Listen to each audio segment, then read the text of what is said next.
Қастарыңыздағы әнді есту үшін. Жаңа берген, оның ар жағында қасыңызда берген әндеріңіздің ішінде мына кісілердің әндері бар, жақсы, осыған сады. Мына орындалып жатқан ән өзіңіз таныстырасыз. Иә, қызылордалық Толқын Қабыша бар ма, ақын қызымыз. Соның өлеңінде жазылған мына Мейрамбай Бектасов ағамның өлеңі. Соны айтамыз қазір, міндетті түрде. Ойбай, мынау шынымен үлгермедім өлең. Анау жоқ 8-10 деген ғой Алматы тобы. Олар 8-ден бастап кіргізіп жіберді. Жаңа 35-ке дейін ұстады ғой. Ұзақ. Керемет. Кіммен актердің аты? Тамаша. Тәуекел бірдеңелер бәрі әйтеуір. Бастаймыз.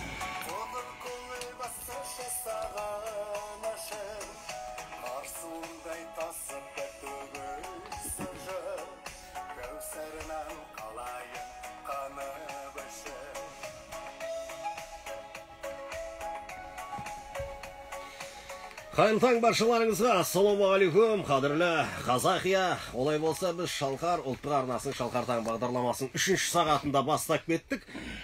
Бүгін сіздер үшін қызметте әріптесім Гүлмира Нәлібай, менің есім Бақытжан Жармұхамбет, әуе толқыны әдемі әндермен әрлеп отырған Лашын Мұратқызы. Жаңа ғана біз арнамызда Руслан Садықовтың орындауында тамаша әнді тыңдадық. Осы әннің орындаушысы, республикалық халықаралық байқаулардың лауреаты, Қазақстан Республикасының мәдениет саласының үздігі Руслан Бегарысұлы студиямызға келіп жайғасты. Алматының кептелегіне, Алматының тіршілігіне сондай бір таңғалып, қапа болып бір жағы.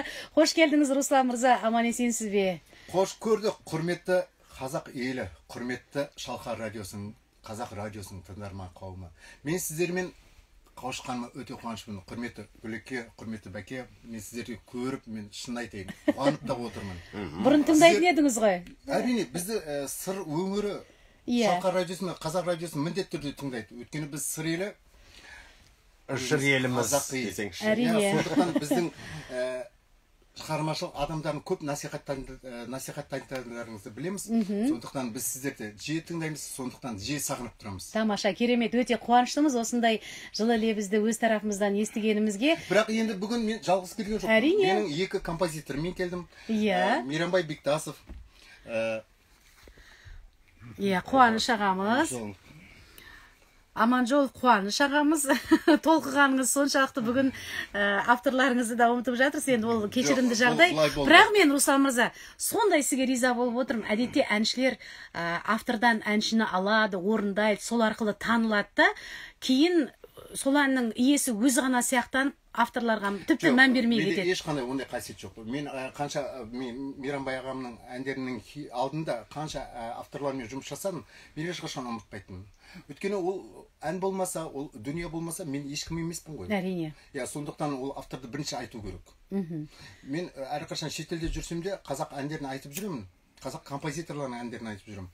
Сонда Роза Қуанышқызы Рамбаева айтады: "Вот ты патриот своей страны" дейді.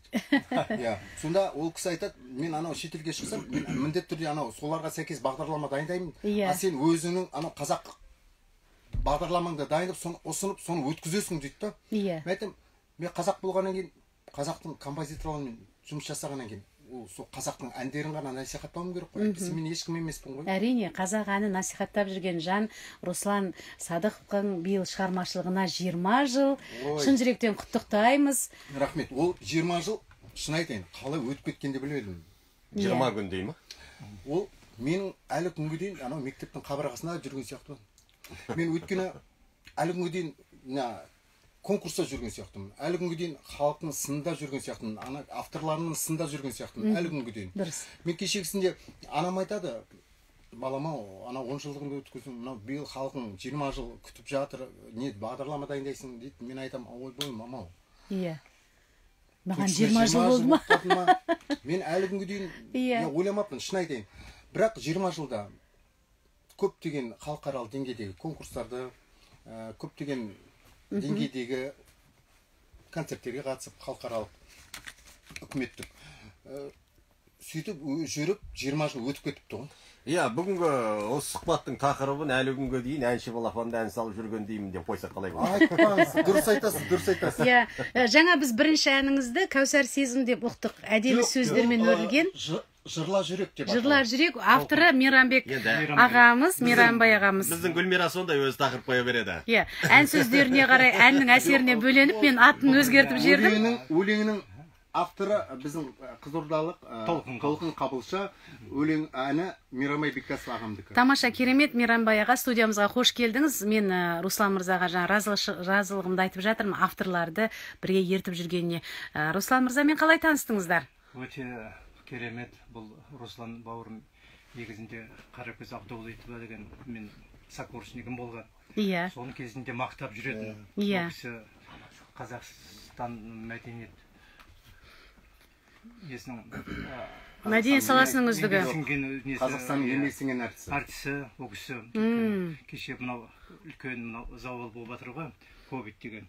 Сол кезінде ол кісі қайтыс енді айырылып қалдық апайымнан. Өте өкінішті, иманы жолдас болсын. Азаматша еді. Мінекей сол арқылы Русланды таптық. Русланмен мінекей бірлесіп жұмыс жасап жатырмыз. Осы күнге шейін мінекей Русланға көп рахмет айтамын. Әр уақытта мінекей жанынан тастамайды. Өйстіп сіздермен жүрген өте қуанышты деп, мінекей шығармашылығымыз бірге жүріп жатырмыз. Ел іші өнер кенші деген өздеріңіздей талантты жандарды біз бүгін студиямызда тыңдарман қауымға таныстырып отырмыз. Қайталай кетейін, Қазақстан Республикасының мәдениет саласының үздігі Руслан Садықов және авторлар сазгер Бектасов Мейрамбай ағамыз, Аманжолов Қуаныш ағамыз. Қуаныш аға, сіз де Қызылордадан келіп жатырсыз. Қош келдіңіз. Алматыға шығармашылық жұмысты насихаттау үшін мінекей әншінің жанынан табыпсыз. Жалпы өнеріне қандай баға бересіз? Өнеріне Қай әніңізді орындады ол кісі? Мен әнімді енді орындайын деп жүр бұл. Болашақта. Сыр Алаштың анасы деген әнге несі жазылып жатыр, өңделіп жатыр. Енді Руслан анамалау әндерді көп нағыла бермеді, өзінің талғамына сай. Бұл ән өте терең. Сұрыптаудан ұзақ уақыт өтеді ғой. Соны енді соны сараптап, қайда көбейтіп жатырмыз. Бұл туралы қазір қадірлі қонақтар біз аздаған жарнамадан соң айтайық. Себебі бізде осындай сәттер болады, минуттардың өзі, секундтардың өзі бізді қинап жүреді. Қадірлі тыңдаушылар, 8-700-390-22-82 WhatsApp нөміріне хат жазып, бүгінгі қонақтарымызды егер танып отырған болсаңыздар, лебіздеріңізді жолдаңыздар, ал егер танымайтын болсаңыздар, сұрақтарыңызды қойыңыздар. Қызылорда облысының таланттары келіп жатыр. Биыл Қазақстан дауысы жобасында бас жүлдені Құралай қызымыз алып жатыр. Бүгін қуанып, кеше естіп, кәдімгідей біз барлығымыз дауыс беріп, кеше эфирде отырған уақытта да құрметті деп қойып, қазақ халқына дауыс беріңіздер деп, кешегісінде Руслан мырза, осы және өзге де әңгімені жарнамадан кейін жалғастырамыз. Мынау бітті ғой. Жазбақ